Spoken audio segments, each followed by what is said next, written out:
tonight with Balcones Distilling and Center Waco. We are thrilled to have every single one of you here tonight. And I know there's a mix of, again, whiskey fans, art fans, and it's great to have you all in the same place. So we're thrilled that you're here. We have an incredible panel tonight. We are so excited. Can you give a round of applause for our panelists at the outset? They are incredible. Yes. Okay, so introduce them. Right in the middle, we've got artist Ty Nathan Clark. Who's exhibiting here in Art Center in a two-person exhibition of Ty Nathan Clark and Vy Ngo, and I'll talk about that a little bit more in a second. Then we've got Himstedt, head distiller at Balcones. This is a big deal to have him here. We've got Gabriel right next to him, the director of spirits. Then we've got Elrod right here, national brand ambassador. Is that right? And then last but not least, we have Mote, distillery manager. Moderating this conversation tonight, so I am very excited for him to test out his moderating chops. I am super excited. Yes, absolutely. Okay, so most of you are probably very familiar with Balcones. We love it, we love them. But as you know, they're an award-winning brand. I mean, the list goes on and on, but I wanted to mention the most recent award that they've won, which is pretty recent, last couple weeks, last month, which is American Single Malt Distillery of the Year. Yeah.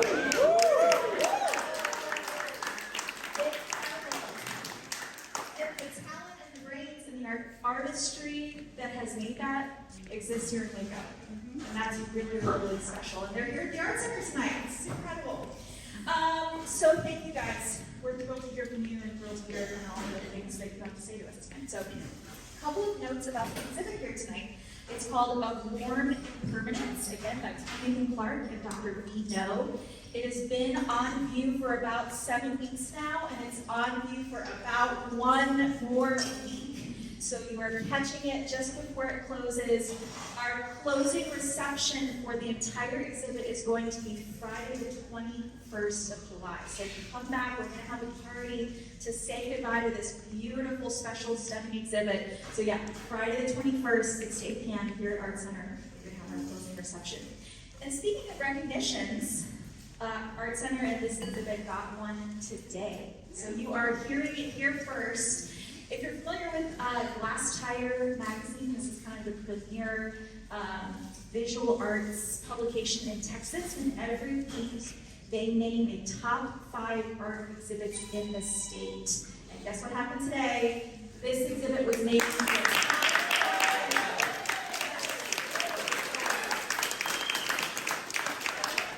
This is a really, really special recognition. We're thrilled, Ty's thrilled, Dean's thrilled, and so there's some real quality works in this room, in the galleries on the other side of the building, so take your time with it, let it nourish you, read the titles, spend time with the work, because again, it's not just us saying it's good, it's Glass Tire saying, hey, top 5 in Texas right now, so congrats, we're so excited. Okay, anything else? You guys are going to kind of do a little moderated conversation, then we're going to open it up for audience Q&A, so if you've got questions, holding those in your brain. And anything else I should know? I should say. You ready to go, Tom? Okay, let's do this. Thanks all for being here. So we already kind of went through and mentioned some titles and stuff. I'm going to let everybody kind of go through and say either not so much what they do at the distillery. I think maybe that could be a part of what they say, but I think also each individual person's connection with art. And then for Ty, you're pretty aware of his connection to art. So I would kind of be curious to hear his connection to whiskey. Exactly. So his answer will be a little bit of an inverse, but if you guys wouldn't mind jumping into that. I'll say quickly, I historically identified or thought of myself as an artist, and then I spent more time with artists and realized that I was maybe more of a facilitator, or direction shepherd sort of thing. So anyway, I like art. I'm really happy to be here. You have to like art. Yeah, we'll start with Alex. We need shepherds. We need people facilitating art as well. So kudos to the those. My traditional background with art is that I have a BFA in drawing and painting, and which is great. It's lovely. I went to UNT and studied art. Go Big Green. Anybody else? We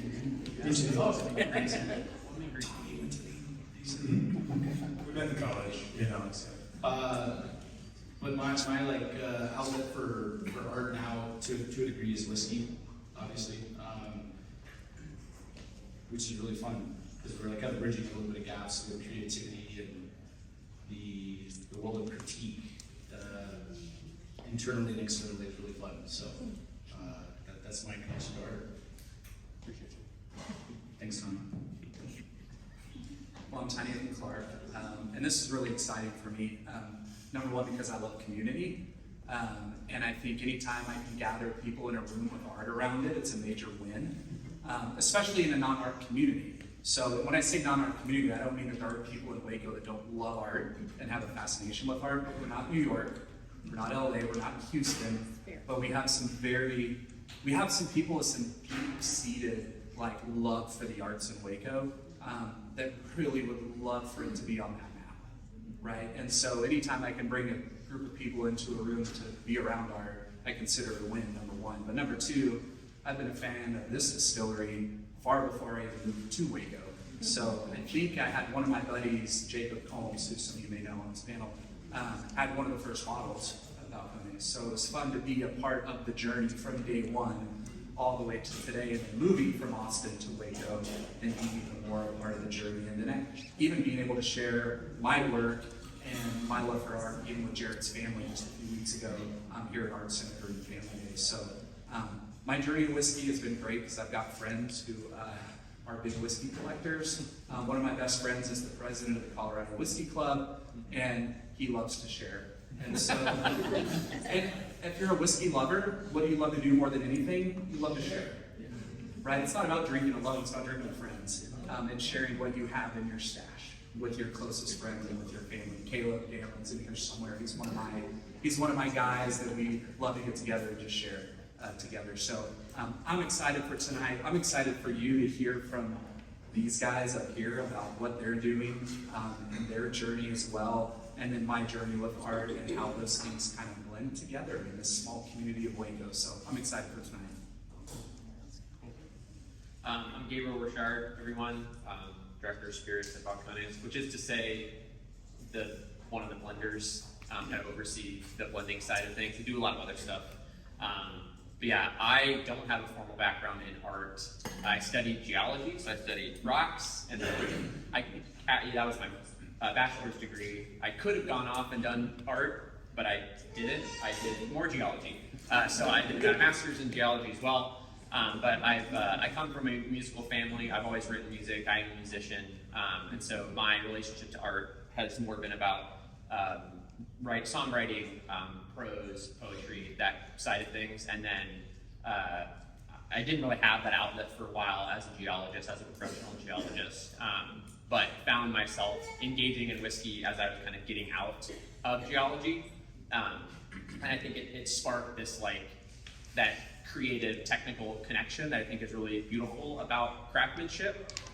So that is my current biggest relationship to I guess fine art or an artistic expression is blending and working with whiskey and changing it while it changes me. So I'm excited. I'm Jared Himstedt, I'm the Distiller at Balcones. I don't really know exactly what that means these days. It's changed a lot over the years. It's meant a lot of different things. Really, at one point it meant stuff that y'all are doing now. I did ceramics in school, and I was pretty sure that that was what I was going to do. There's an alternate reality out there, but that's what I ended up doing in my life. But Waco grabbed us, and every time it seemed like the time to think about grad school, which would require moving, Baylor had a grad program for ceramics, so it just never seemed like we were ready to go, and so we just never did. So that's done. It's not going to happen. But it is really nice to approach the creative side of what we do with an alcoholic consumable beverage. But the only formal training for a couple of us is in visual and different medium. So I do think that's been a gift that's kind of undergirded, kind of having a weirder and a little bit off the beat path approach to, and significance, I think what it means to us is not, it's not just aesthetics, it's not just, does it sell, volume, grow the business, is it tasty, whatever. There's stories to be told. I think there's, Gabe alluded to it too, but there's a way of interacting with what you make that I think the arts, and it's just built into art training, or if you're not formally trained, you're gonna have this relationship and this feedback loop with what you make that I don't feel like a lot of the industry talks about whiskey making the same way. And we've got a bunch of problems. We'll get into a lot of yeah. Yeah, it's the lines between the two don't seem that, they seem pretty permeable from where we stand anyway. That's how we do what we do. We're going to jump into talking about the exhibit a little bit. And so the exhibit that's on display here that we're physically sitting in at the moment is called Warm Impermanence. And so I asked each of the Distillery team to spend a little time with the art, not just tonight, but a little bit earlier this week, or actually the week before last. And so, yeah, I kind of wanted to ask the Distillery team first, how did you respond to the work when you first saw it, and what is the name, or either way, what does the name of Warm Impermanence mean to you? I have the mic, so I'll go. Yeah, Alex and I came earlier this week, and we were, I think, the only two people in here aside from the staff. And yeah, I don't have a background in fine art, so forgive me. But yeah, I like the title of the exhibit, Warm Impermanence, because there's I think in art craft, there is that sense of impermanence in kind of everything we do. Nothing is static, nothing is something hanging on a wall that will stay that way. It's constantly moving, and we're changing. You know, like our palate changes throughout the day. So whiskey in the morning tastes different than at noon, after lunch, than in the afternoon, than in the evening. But we're still building this relationship and trying to understand it, this non-static thing. And we're not static either. So yeah, I really like that a lot. I think my big takeaway from our visit here was actually Ty's titles to his pieces, and I had a hard time understanding them, and well, obviously, but then I think my relationship to them kind of changed a little bit as I spent more time with it, and as I reflected on it after I left, because I felt like, oh, I'm putting words in your mouth, and in your heart. But yeah, I kind of felt that he was like trying to capture this uncapturable moment, you know, and that effort, it was more about the effort of doing that and less about the finished work in a way, especially after seeing the video of the process. It was more about the process and more about what the process did to him as he was reflecting on, you know, the kind of the emotion and the emotive that he was capturing in the title, and that felt very akin to what he did. I kind of had this built so that several people would talk and then Ty could respond, but I wonder if you might want to respond just to that, or if you want to wait. I'll leave it up to you. I'll wait. Wait, yeah. And So you don't give away the answer. Yeah, no. Because art's right or wrong, there's... Yeah. Just making sure. Yeah, we came for the family day, and so Ty walked the kids through some of this process, and they got to kind of try to learn it. Something a little bit less controlled, maybe, than what a lot of kids would get, just in, you know, either at home, which is going to be pretty unguided, or at school if they have the art program at their school or whatever.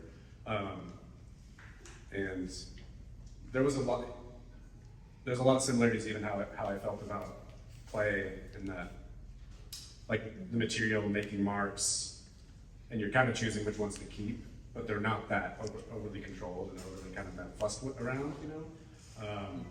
And at one point you were talking about even pulling the cardboard up and like kind of, you know, let's goop all over everything, get it down, walk on it, jump on it, roll something or whatever you're gonna do, and pull it off and see what you got.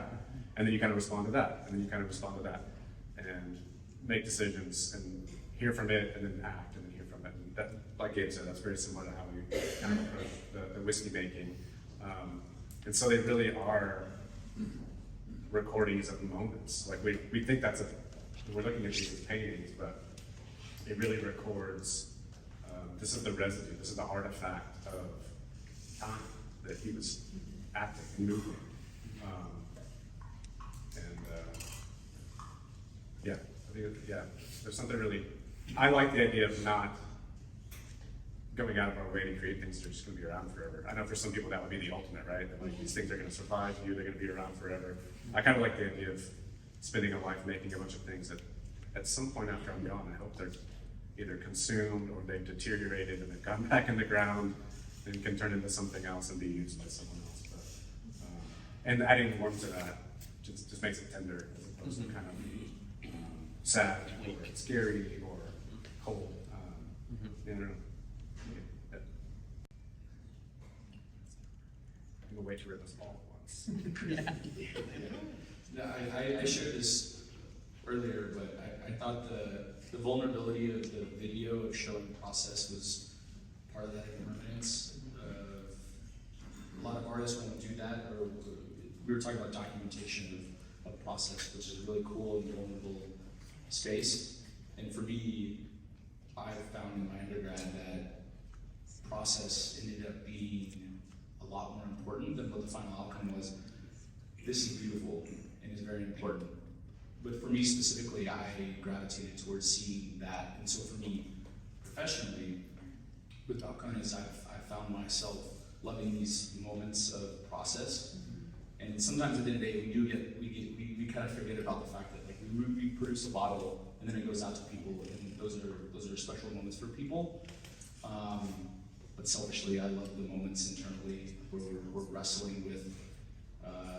The other day we had my phone out against the printer, and we were walking 20 feet away. And we were talking about label design, and we were using like pretty traditional artistic critique ideas. Let's walk away, turn around, and talk about this label. Is this right? Does this feel good? And so these process moments that you're willing to showcase, I thought were really powerful. A lot of people don't do that. A lot of fine artists won't do that. It is about this, but the whole story, I think, is really powerful. So I thought that was really cool, the connection to impermanence. Yeah, I love that. And I think, like, for me, story is what's most important about the work. And so, I spend an enormous amount of time thinking through story, thinking through memories, thinking through poems that I've written in the past, or literature that I've read, or things that I love to create story around my work.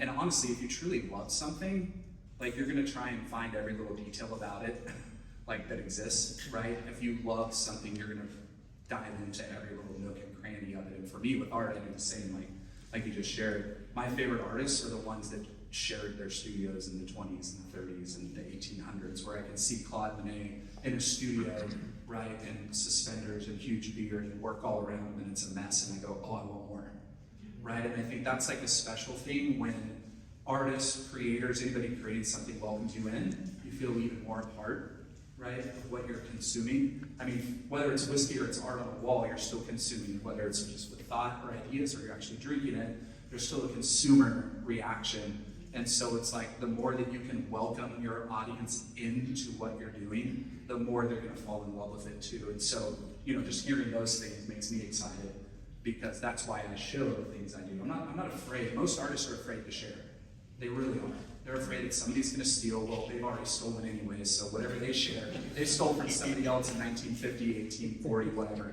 But so for me, it's like, I'm willing to share anything. I don't care. I'm not afraid of that. Come into my studio, watch what I do, see what I'm doing. Because at the end of the day, all this is about community and who's around us anyways. And then what Jared said about just that, when I put down a piece of cardboard to create a shape or a gesture on the canvas, I'll paint on cardboard, I'll put the cardboard down, I'll walk on it, I'll step on it, and I love the surprise of when I pull it up, I have no idea what it's gonna look like. And my uncle was a world-renowned raku artist and potter who showed all over the world, museums, galleries. And if you know the ancient form of raku pottery, you have no idea what your patina is going to look like in the end. You can't really truly control the temperature like in a kiln. So when you create your pot and you put your patina on it and you put it in the ground, it's dug out in the ground and your oven's in the ground, you don't really know what's going to come out And that was one thing that fascinated me about my uncle when I was younger, is he didn't know what that finished look was gonna look like. And there's something exciting to me about that, of not truly knowing. Like, I have a little bit of control, but I really want to lose all that control and be surprised. That's great. Well, one of the things that we talked about a lot in the distillery is just the idea of like art as expression versus the idea of craftsmanship. And I kind of have come to know my art more in terms of craftsmanship than really just art as expression. But I wanted to chat with each of y'all. Not everybody has something that comes to mind, that's okay. But yeah, the idea of like art as self-expression versus craftsmanship, and how do you approach, like, this is maybe more for you, Ty, but how do you kind of approach the task ahead of you when it comes time to create? Yeah, that's a great question. And there's differences and similarities in both, right? So if you look at craftsmanship and then you look at self-expression for like a fine artist, right? Craftsmanship is perfecting something, right? You're working so hard to perfect what you're making. So we'll just use a chair as an example. Like, somebody goes to design a custom chair and they want that chair to be perfect. And then they're gonna replicate it, right, to take to the market. Whereas a fine artist, maybe like myself, I'm not recreating anything. Like, I'm doing a one-off every single time. But yet there's still a craft in me learning my technique, learning my mediums, learning my research, everything that goes into creating, and how I build with each new piece to get to something stronger. And so there is a definite difference, but every bit of craftsmanship has art, and every bit of craftsmanship has expression within it. So whether you're creating a bottle of whiskey, there's still expression, there's still flavor profiles, there's still a number of people coming up with what's in their headspace to try and perfect something in the end. And there's a lot of similarities, but also a lot of differences in art too. You want to jump in, Terry? This is a fun topic. This is another area that I feel like an unfair advantage, because ceramics compared to a lot of the other fine art is kind of over here usually for people, and partly because a lot of it is utilitarian, which I think sadly means it's kind of the aesthetics and the personal expression involved is kind of just kind of lessened. I mean, the same way like somebody is how we revere poetry and prose over fiction, over nonfiction. You know, it's kind of this like kind of hierarchy of how highbrow or how serious we consider it. And that is kind of the gradient, right, between expression versus craft.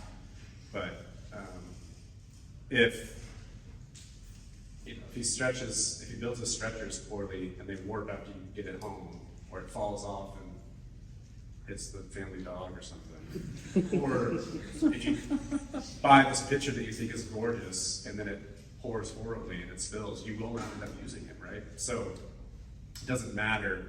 At some point, the craft part to me is non-negotiable. You have to understand the medium, you have to understand your trade, and do it at an excellent level. If you have if you think you deserve for anybody to give a shit about your personal expression, you have to do that. And in my mind, the craft part is getting that dialed in and making that lifelong. You never stop. You're always getting better at it. Is how you respect both the tradition and the receiver, whether that's the viewer or the drinker. If you want to communicate respect to the tradition that you're working in and people looking at, listening to, drinking what you make, that's how you communicate that. And then the expression part is how you honor yourself and respect what you care about, what matters to you, what you're interested in. I used to, I think probably everybody does this when they're younger. Hopefully everybody goes out of it. But I used to think I had really important stuff that needed to be heard, it needed to be seen, it needed to be tasted. And it's a subtle twist, but now I don't know that they need to be seen or heard or tasted, but I do know they need to be made, they need to be said. I need to make them, I need to say these things. I have things that I need to disclose to the world in the possibility that I might be known and seen. And you have no responsibility, you know, to react to what I make in any given way. Making it, taking it from ideal world and making it real. is what I need to do to honor my interests and drives and things that get me excited. So I don't know if I answered the question. No, it's great. No, I love it.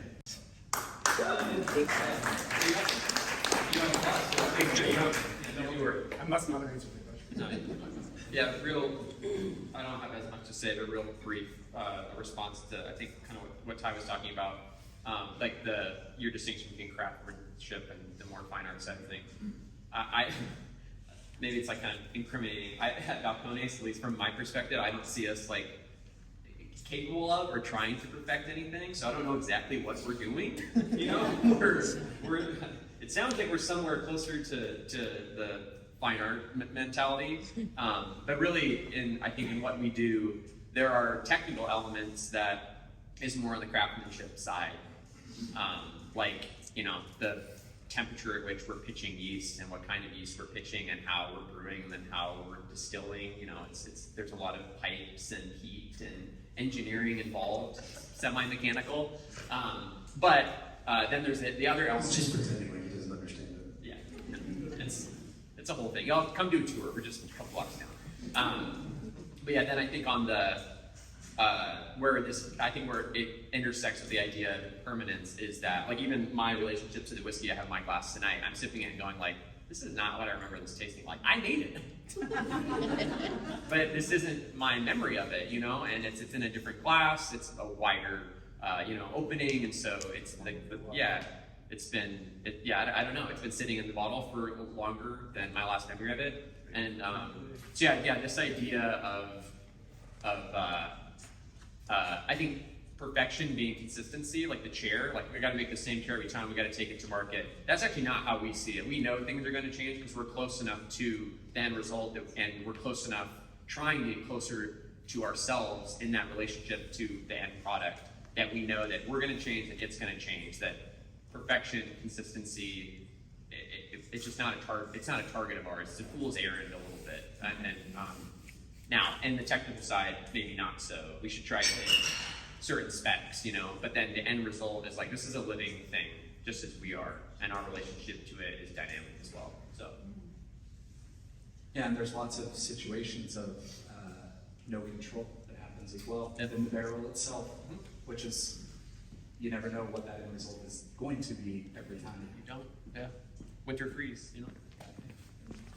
I was just going to say that the thing I get most excited about is responding to what is on the canvas, is how I like to respond to what's in the barrel, right? Not everything, because we have the luxury for now to taste a lot of barrels because of the blending process, the nature of our single barrel program. We're responding to what is presented to us, and we can shepherd that flavor along, but it's not stagnant. It's not static, it's not sterile, and that flavor is constantly evolving, and we should never lose that. We don't lose that. So there's a creative freedom there that's actually really beautiful. We're kind of already dovetailing into the next question, but I wanted to talk a little bit about kind of the production process, and this can be slightly different answers depending on the medium, but kind of the idea of beginning a task, beginning a creation of a new idea with the end in mind versus just kind of the process of discovering that can happen when you're kind of wrestling that medium into focus. And so, how each individual kind of approaches that process, or would describe that process. Anybody want to jump? I feel like we kind of talked about it a little bit already. It's funny, from my background, wood firing was my jam, and wood firing is very much the same. That dynamic of we were talking about pollock and a few other people last time when I was here with the kids, but it can be real easy to just kind of see randomness and feel like there's not a lot of skill involved or intentionality involved. But with painting, especially the way Ty does, you still are making, you're still curing. So you're open, you have a process that by nature is less controlled and is, but it's informed by all this experience and all these steps, right? So we don't know exactly what they're going to taste like when they come out. We've got an okay idea, and we're still surprised, but there are absolutely flavor profiles that could come out that we would be like, pause everything, who did what that day 4 years ago, there's a problem. They got, you know, Whoops. So it's not, these aren't uninformed steps. They're actually intentionally leaving room open for some things that happen. Me and Paul were talking about this just recently, Paul McCoy, about this idea of, man, I did not think we were going to compare whiskey and art to sports, but the idea that you work and you work and you're diligent and you repeat and you repeat and you repeat, and now it's time to perform. If you're overthinking it, that as much as you would in practice and in training, it's going to be horrible. You do that so that now you can just go, right? And if you have moments where you can just go, then things can come out through the process that are in you. They're absolutely a part of what you're doing, but they're not overly thought out and fussed with, which opens the dynamic to receive things back from the work and see things and learn about yourself through it. That if it's overly engineered, if it's overly controlled, if you've removed all the room for serendipity to happen, then your work is just gonna, it just needs to be set down and critiqued, and I'll change this next time, whatever. As opposed to going, why did I leave that there? Or why did I add that there? You know, what is it with you in the negative space on the left top-hand side? Like whatever, you know, but you get to, and then you get to go, man, that makes it's curious. You start noticing patterns. I'm like, I didn't do that on purpose, but apparently I leave that all the time. What's going on there? You have the opportunity to find out something about yourself, which then informs the next informed step, and vice versa, back and forth. In a way that we know people, especially on the whiskey side, that engineering basically is how they're chemists and they're engineers, and that's how they approach it. I started this brand and I had this idea, and I really wanted to make something that was really butterscotchy and all like apple and pear. Cool, then like the only thing you can really assess your work by is if you achieve that or not. Like what a sad, that just was really dead to me. So, and I'll let Gabe speak to like the environment stuff because he's said it really well from one-on-ones. But to participate, talking about community, there's a lot of non-human living things involved with the whiskey making process, and to include that means that the identity of the final work isn't completely up to us. But we get to dance, we get to collaborate, we get to link arms and figure out what that's about. I'll do it. Yeah. Remind me the question again? Yeah. I'm gonna start there. Let's do the. It was the idea of beginning the creative process with the end goal in mind, versus kind of shepherding it and responding to what's happening. Totally. Yeah, I think we've been on a real the distillery side and trying to articulate what we're doing. In order to do that, we have to talk about why we're doing it. And I think we've had the opportunity recently to be pretty introspective and think about that. And to Jared's point, make room in ourselves and in our process and in how we're thinking about what we do to kind of honor the non-human elements that contribute to the final outcome in what we do. The wild yeast that are being sucked into our fermentation that are contributing acidity and adding fruity flavors, the lactobacillus, the little critters living on the surface of the barley that comes into the facility that also add to that character. The climate that is pushing the whiskey in and out of the oak in ways that we can't control. All of it. The barometric pressure that changes the day's distillation. That do we watch out for it and do we adjust for it, or do we just let it be and that day was different because of it, you know? And so there's all the times of year that affects the reflux and the copper bodies of the still, how much interaction we're going to get with the copper surface and how much sulfur and funk we're going to pull out of it. It's all like, there's all these things. Those aren't really the non-human parts, it's more just the climate, or the climate is non-human. But yeah, I think there's this, it's to Jared's point, it's hubris for us, I think, to come in and say, we have this fixed idea of what Texas whiskey should be or needs to be, and we're just going to make that thing. And instead, I think we kind of see ourselves, and I'm taking this from Dune to Messiah, as disciples of awareness, and more like we need to be aware of our environment, and in order to do that, we have to be aware of ourselves.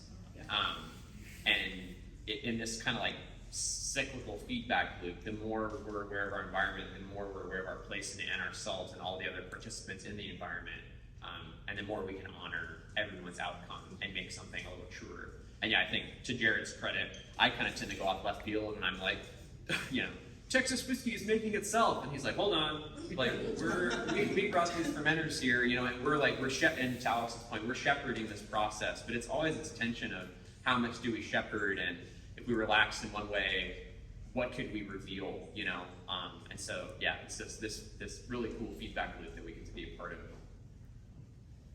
For those of you who are unfamiliar, Dune is a sci-fi book series from the 60s. It's not just a movie. I'm excited that we had Frank Herbert and Exactly. into this conversation. Yeah, he's here with us. It is, I'm nerding out right now. This is everybody else enjoying this? Yeah, I am like here myself. So, God, process, right? And just that whole thing is just, for me, is one of my favorite parts about creating art. I spend a lot of time in preparation, in my mindset, on paper. I don't sketch my pieces, I don't draw them out, I don't procreate like a lot of young artists do today before they paint things. I write essays, I write poems, I have ideas, and I try to be a few steps ahead all the time. So as I'm finishing one body of work, it's always creating ideas for the next body of work. And one of my favorite quotes from a book that I love, Art and Fear by Ted Orland and Skip Balin, says, the enormous amount of work that artists create in their life is for the small fraction of work that's sourced. And so I'm always trying to create as much work as possible, knowing that at the end of the day, there's going to be a little bit that really, really sings, And so there's that aspect of discovery, which I think might be the next question. But I'm always looking for the nuggets of discovery in the last piece that informs me about the next. And I think from what I'm hearing too, just in that process when you're tasting things and feeling things out, you're kind of thinking ahead of where things are leading you down that road possibly. I don't know, I'm not a distiller, but I've been to a lot of distilleries and I love taking the tours. Just because I'm a nerd. I love learning about things that I love, and so I always want to take that extra step. But I write a ton in my journals and my notebooks. I even create titles sometimes years ahead of time, and then I come back to them later. And all the work in here is based on my own poetry that I've written over the years. So all the titles that you get are lines from certain poems that I've written, and they're all based on memory. And so process for me in preparation is huge in the mindset. I kind of know where I'm going, and I have a vision, and I tell a lot of artists that I work with that when you're creating work, think of that work being in your favorite museum next to your favorite artist. So if I were to go to the Broad in LA, when I go, I sprint to the Cy Twombly room. It's like the first place I go. And I think, and when I go in there, I know I'm going to pass a Lee Krasner, I'm going to pass a William de Kooning, I'm going to pass, they actually have an Elaine de Kooning and a Willem de Kooning in the same room, which is very rare in museums. And I know the artist I'm passing, and I usually stop. But what would make the audience or an art viewer stop at my piece when they don't know it, when they're going to see a Frankenthaler or they're going to see a Cy Twombly piece? And so I'm always thinking through those things when I'm creating. What's going to make them stop at mine in a room of where they know they're going? And so I'm thinking a lot through my process, and it changes. So where I start is never where I finish. I usually end up radically far away. Like this sculpture piece, I knew I wanted to do a large sculpture, but I was doing a number of paintings, and then I think I told Mandy, I was like, all right, I just gotta go buy a bunch of wire. Because clay and bronzing is gonna be way too expensive right now to be a first large-scale sculpture. So I went and bought a bunch of fencing at Home Depot, and whoever had the right size for me, I went to a few places in Waco, and I just started. And then that piece started adapting into paintings and things. And I was using a lot of ash and things. So I was using things that weren't working because it was starting to get humid in my studio. And so gesso and ash wasn't sticking. I had to grind it up even more. So there was this learning process even through the elements. Because my studio has no air conditioning. It's a really big space, but it's all cement. And so, so I have to deal with elements at times as well. Can we start a GoFundMe for you for like an AC? Yeah, it won't work in that cement space. Yeah, I'm down. So I'm already realizing that this outline is not something that we're going to get through in a reasonable amount of time. But I did want to just, you mentioned like the element of surprise, the element of discovery. If there's anything that you guys either read on this little document that you'd like to talk about, or just in general, anything you'd like to share in this context. We'll do Q&A here in a little bit, but I want to give you all a chance before we do that. I'd love to hear about discovery from you guys. Just kind of that process. Yeah, totally. New ideas and new things. And in the context that the question was thought about, the element of discovery within the creative process, that like you're kind of responding to what's happening and you're discovering, and ideally what ended up is better than where you were going. Sometimes it's just different, but I think discovery.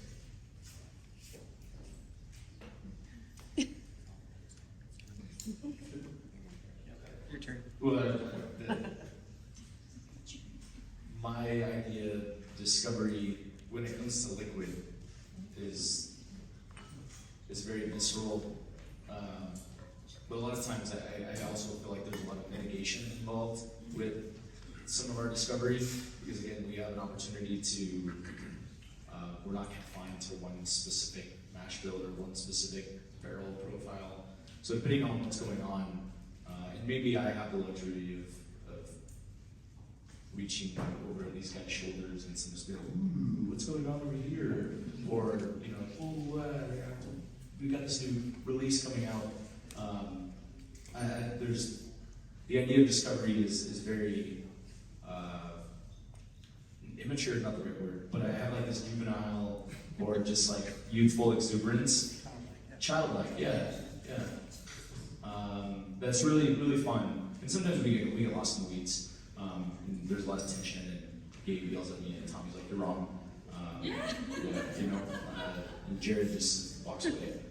Because he's like, "You gotta make your own mess before we can help clean it up." But I just mean, as far as like discovery and flavor, it really is like this is the absolute best distillery to be able to be doing discovery, because we have boundaries that are set, but I don't know, I'm rambling a bit, but self-imposed, but Yeah, I'm not sure if responding to your own prompt is kind of like giving yourself a nickname, but I'm gonna say responding to It's definitely like wearing your own damn shirt. yeah, to the concert I just bought it and put it on. But yeah, so one of the things that I think that we, as a distillery anyway, have kind of been like mischaracterized is like the idea of being this like mad scientist creative team, and I think that more than that, what we're doing when we're trying out something new is it feels to us like a logical conclusion, like the next step towards we tried this and it responded in this way, so now we're trying this, whether it be a different grain or a different yeast or a different temperature. It's fairly technical, but it's still like responding to the process and then trying to move in the direction that we want. So we're discovering it as we're doing that. There's not necessarily right or wrong.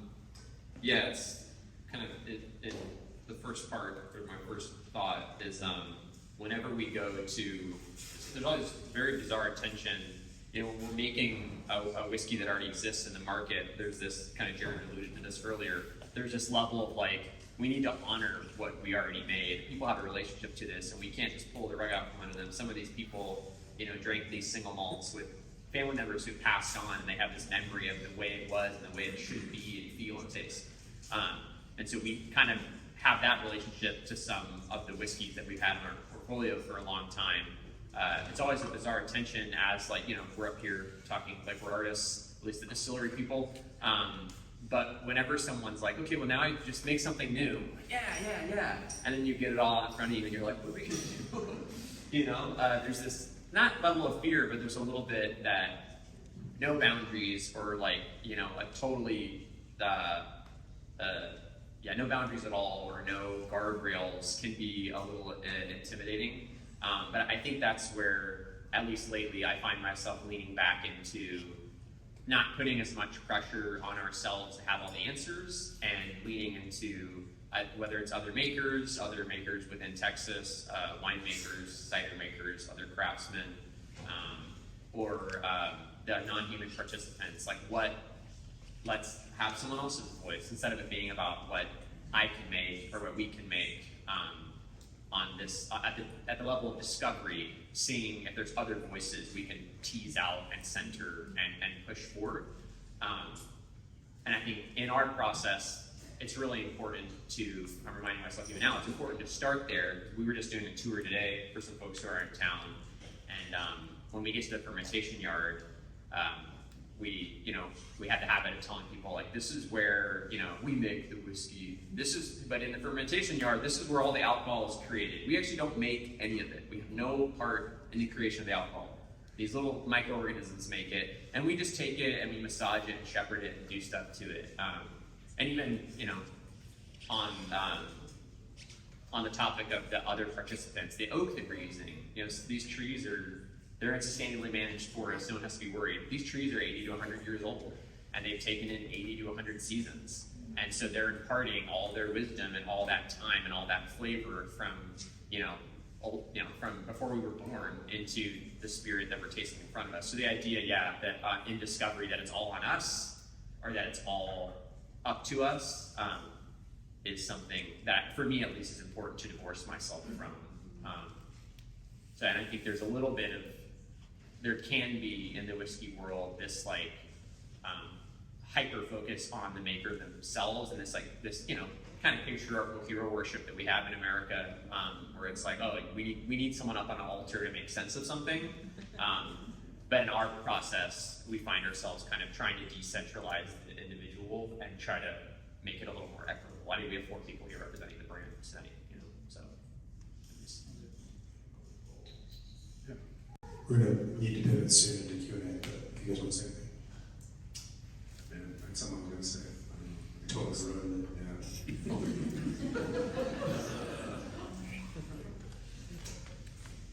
Yeah. It's not, I feel like we're still kind of dancing around the engineering versus like a more dynamic and a cyclical feedback loop of relationship with what you're making.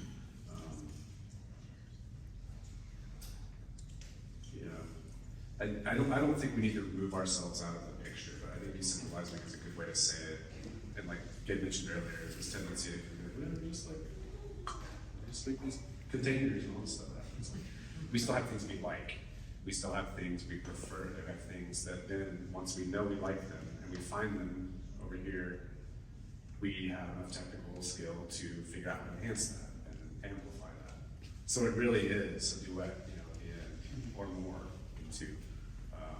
I don't think there's any need to downplay our involvement, but it is not complete by any means. And the final product absolutely involves and includes our preferences. And I also, going back to kind of like respecting yourself with the expression piece, I think that's another thing. Like we all like things we like, and that's great. Like figuring out what you actually like and not what you wish you liked, not what you think you're supposed to like.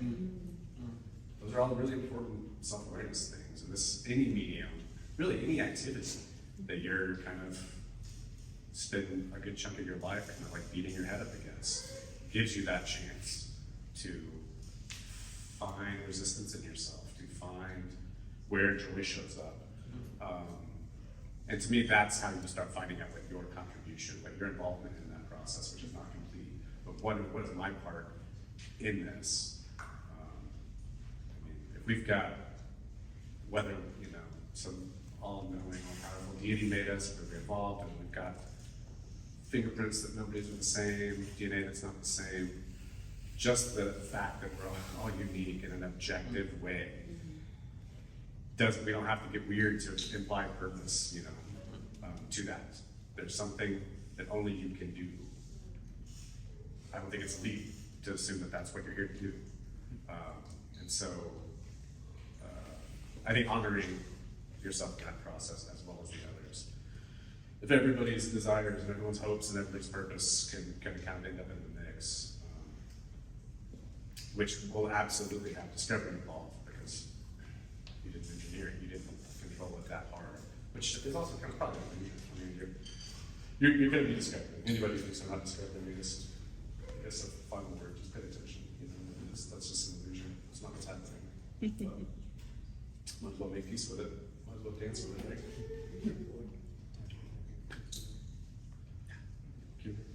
Cool. Well, we're going to open the floor and see if anybody has any questions I think we can respond to. And Yeah, we'll go right there. Go ahead. What I appreciate is for you're the chemistry and your scientist who take the Vy Ngo, all that was. And I'm always fascinated with the sensitivity and how you develop a sensitive, well, for example, if you were a perfumier in Paris, what you call a nose, or if you were an art critic for New York Times, your eye. So what are you, and how do you develop that over time? So a question about developing a sensitivity over time. And distinguish taste. I think it's, Yeah, you know, perfect. Yeah. Yeah, that's a tough one. I think from what we know, first off, I don't think we're special. I think anyone can do. Well, Ty is special. I think anyone can do what we do on the sensory end of things. I think it really just comes down to it's a practice. It's exposure. In geology, we like to say the best geologist has seen the most rocks. It's not the one who's written the most papers or been to the most conferences or has the most patents. They have seen a lot of rocks. And so it's similar for us. We've consumed a lot of spirits, from an angle that was kind of discerning and wanting to learn and unpack. So yeah, I don't think we're special, but I do think that that in particular, the nose and the ability to do sensory analysis is tricky because Jared had the staff a couple years ago, or the blending team, read a book on gastronomy and like the science of sensory perception. And in that book, they unpacked this fact that humans have roughly 800 like retronasal olfactory senses, and that's what's giving you most of your like the color and taste, right? All the subtlety. But you only ever have 150 to 200 of these at any given time, and the ones that you have, the amount that you have changes over your lifetime. So how you're even perceiving now will change with time. That's why some of the best sensory analysts will set themselves to a reference every day in the morning. So we know guys who, they're whiskey blenders, but before they do anything, they'll drink something that's pretty static, like Glenfiddich 12 or Glenlivet, so that they know, oh, today I know this. I taste this every day, and today it tastes really sharp and really intense. So I'm off, and being discerning about how you're changed and not how everything else has changed. Sorry, if anyone else has any other thoughts, do it. You missed the thing I just said right before. You're super special. Every single one. Sorry, man. I meant you're special too. That's, yeah. So if we're all, none of us are, we all are. Yeah. There's a lot of weird stuff that goes along with, I think awareness and sensitivity are slightly different things. I think sensitivity is like a scale of how intensely you notice something. Awareness is if you can or can't notice it. That makes sense? So a little bit of an XY with sensitivity and awareness. So if you can practice both, you're in a pretty good spot. Can you notice more things? And do you have the subtlety to even how you can rank the intensity of those things? So, relationships, sunset, whiskey, whatever, color, tone, something, But a big part of it is just experience, like you said, and vocabulary. Yeah. Your olfactory system goes directly to like brainstem. It bypasses your language center. Talking about things you smell is really, really difficult. It's unnatural. It's really making your body do something it doesn't want to do. So it takes practice. And if you care, if you're not going to do it professionally, I don't know why you bother asking. It's helpful to us. And also, like you said, drinking a ton of stuff for us, like, where do you fit? You're like, oh, this is sweet. In what context? And someone who tells me that's had 50 whiskeys and someone who's had 10,000, I'm like, no offense, but your opinions aren't equal. The person with more experience has a broader context to place this one thing in. So even with us, we're drinking our stuff for fun tonight, but most of the time we don't, and I encourage everybody not to. Fill as much of your other outside of the work time the making time, fill the rest of it with sensory input and experience that is different. Then we can fit into a bigger, a more complete context. House palate is what they call it. People want to drink their own stuff. And you can get really far afield if you think you're the reference, if you're the guidepost or what you're trying to make it. Celebrative. But yeah. Once again, there's something else. I mean, it's hard to describe that process. But Yeah, I know what it was. Do it. How well You're paying attention to. We all have a ton of experiences. Anybody who's 47, I just turned 47 recently, it's happening literally the same number of days, same number of hours on this planet. You can drink 10,000 whiskeys and not really gain much from it. Or you can drink 100 and get a lot. So being present, being engaged, actually being, one of the phrases we use a lot, being actually where and when you are when that's happening, I mean, you just ramped it up and like what you can be absorbing compared to someone who's just casually doing it.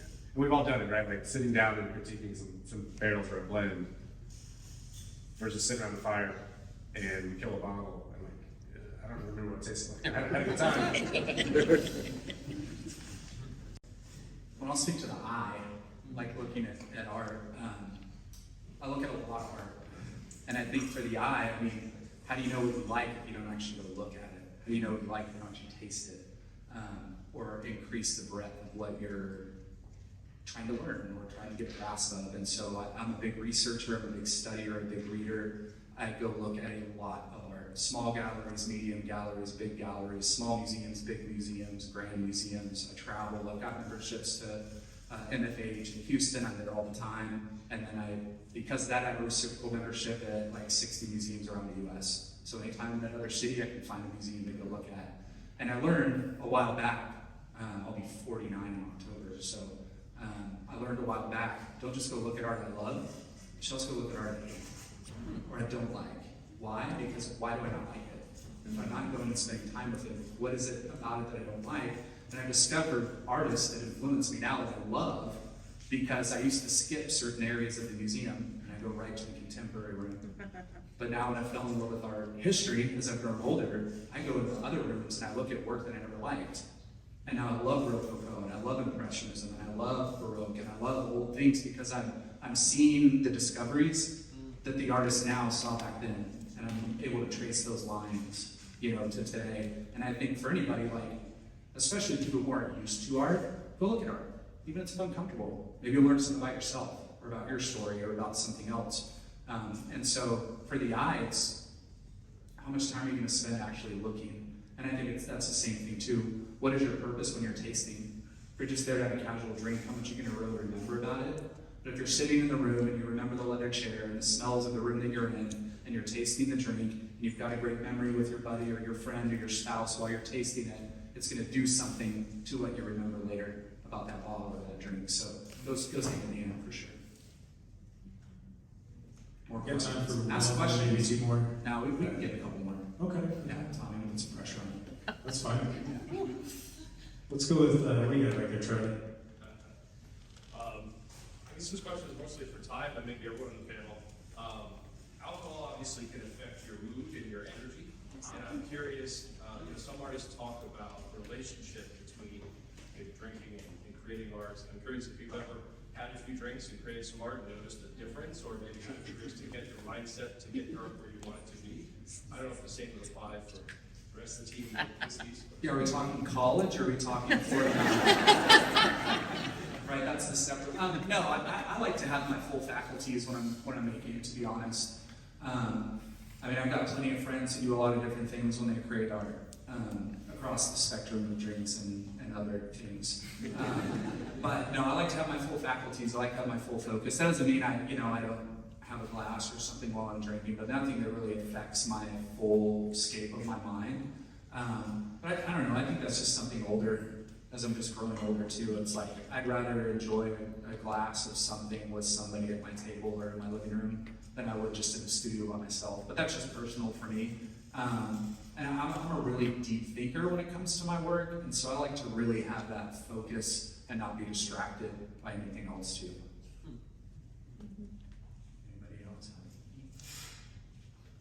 Anybody else? We're always drinking. Yeah, That's here.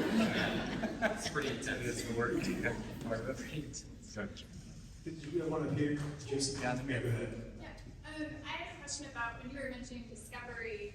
I thought about it from our side, the consumer side, the patron side, and it kind of tightened my chest a little bit in the vulnerability that you have to have in order to share your craft with others. I was wondering if you could talk a little bit about how you overcome that vulnerability or fear of sharing with an audience like that.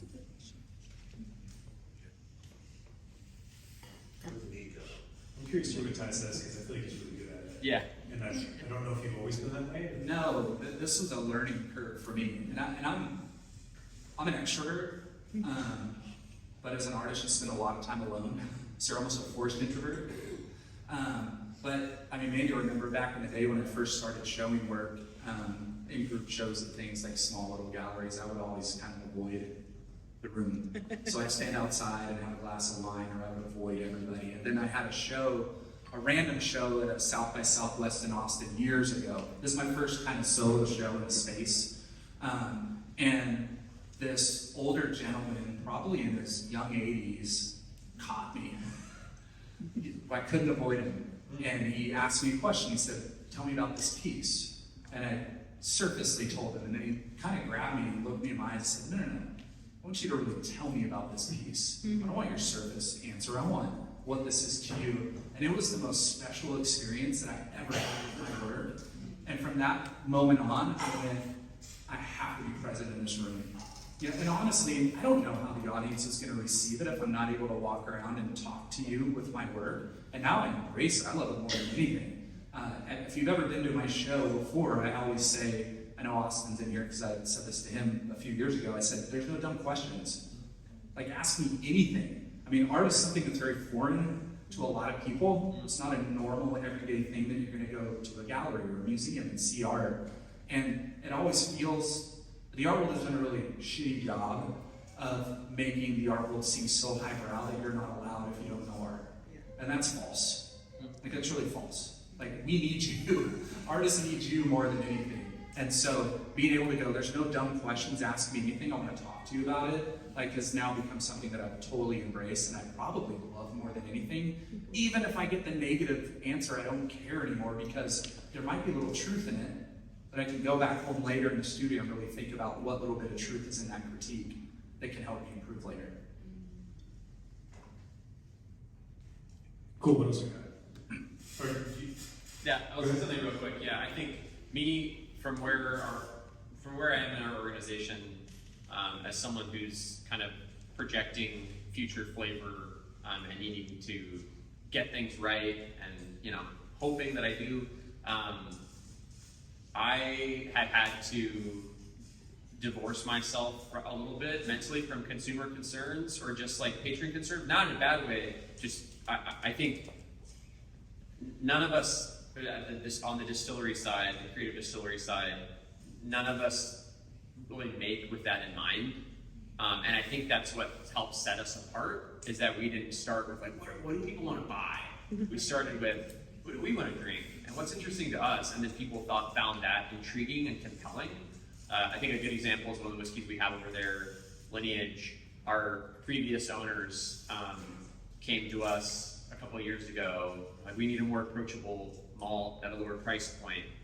And fortunately, the stars aligned a little bit. We were like, yeah, we're already working on it because we want something lower ABV because it's hot in Texas and we want to make highballs. And we're tired of big oaky flavors and we want something in the portfolio that's a break from that.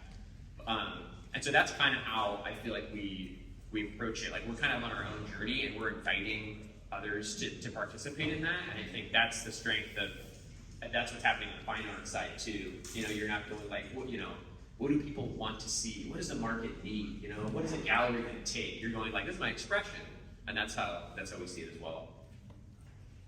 We got time for one more. We have one more question. in the back, and there was one more over here too. You're on it. Go ahead, Which Fiona. one's zero? Go ahead, Fiona. One question, would you get to one word answer?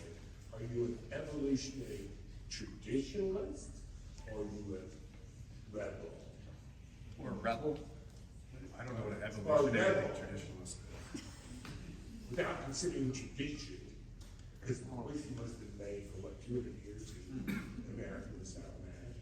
So are you a rebel or a tradition, evolution or tradition?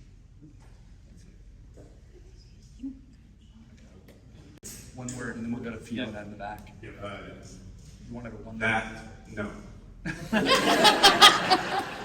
that paradigm, that dichotomy is something that is extremely uninteresting to me, and feels really like kind of there's that conversation happens a lot in the industry, and I just find it like it's just not an interesting either or to me, much like a lot of either ors. But I think we have a relationship with both that kind of it's like seeing both from like a third vantage point, more so than just like this is this line, you gotta figure out where you are on it, so that's out there. Go ahead, Fiona. I didn't quite get the last question, so I may be about to ask a terrible question twice, but I first wanted to say how much I appreciate, as someone who comes from a country that has a heritage of whiskey and art, that the art whiskey degree that you guys are conferring here is very welcome, and I'm just thrilled that you guys exist and are doing your thing here in Waco. It's a fantastic benefit to our community, and you guys support so much, and I really appreciate both Ty and Balcones, you're very generous community supporters as well. There have been countless times that you guys have gone above and beyond to encourage others and to bring others alongside. So my question is... Thank you. Well, and actually, I love the bragging rights I get to take the whiskey back to Scotland, and this is the one that won a gold in its class. If you were to pick an artistic kind of genre for the whiskey creation, if you were to take something along the spectrum of faithful reproduction of an old master through to abstract expressionism, where do you see yourselves on that continuum? Because I think with time you can see where that goes. But if you're talking about faithful reproduction of a very historic process and all of the technicality that goes into that, and then at the other end of the spectrum you have, I know all the rules and breaking them is kind of the point. Where are you guys in that, in terms of you're a new world whiskey, so you have to say something different, just like Ty's a new world artist and has to say something different from the art history point of view. So where are you guys on that? You're right, you came close to the similar question. Tradition versus are you a rebel or are you a traditionalist? And I don't think we're either. And we kind of landed on this concept. We were working on some label back text just last week. And this idea of using the master's tools. So our fermentation process, our distillation process, they're Scottish. I mean, until that whiskey hits the barrel, we're absolutely up until that moment doing very traditional Scottish approach to making single malt. Obviously, that's not what we end up with. So I don't find it that interesting to set your direction based on a negation of something.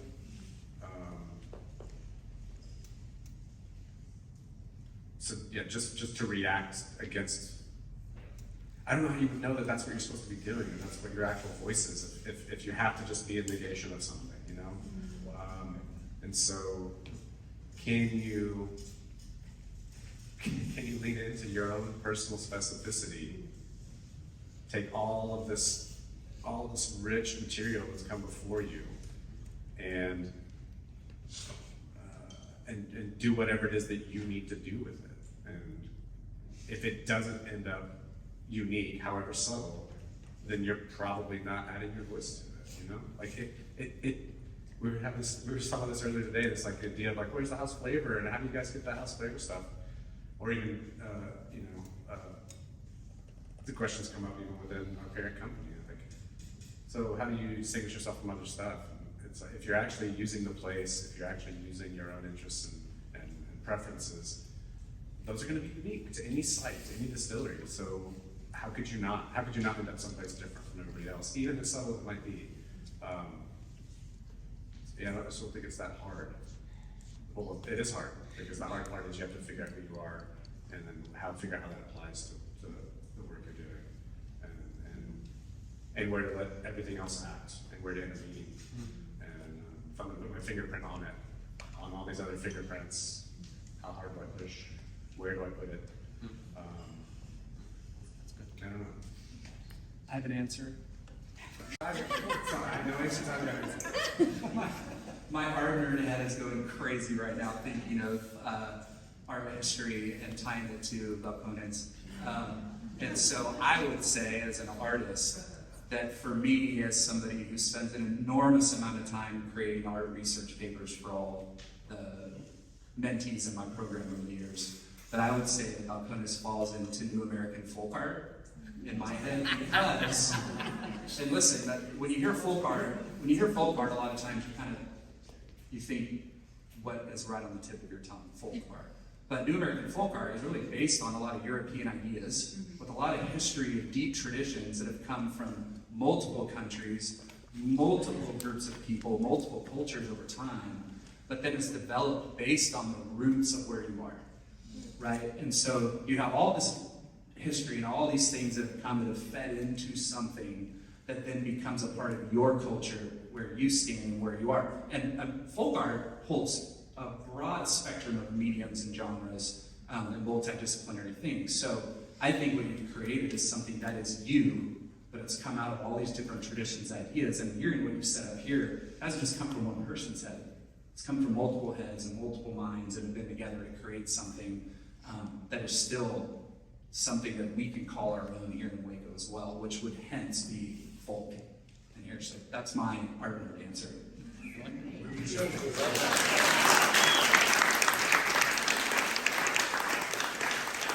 Could you go ahead and call it there as far as the formal Q&A? But we're going to be around here for a little bit too, so if you had a burning question that you really wanted to ask one of us, please feel free to grab us. I want to say thanks so much to the Art Center for hosting us.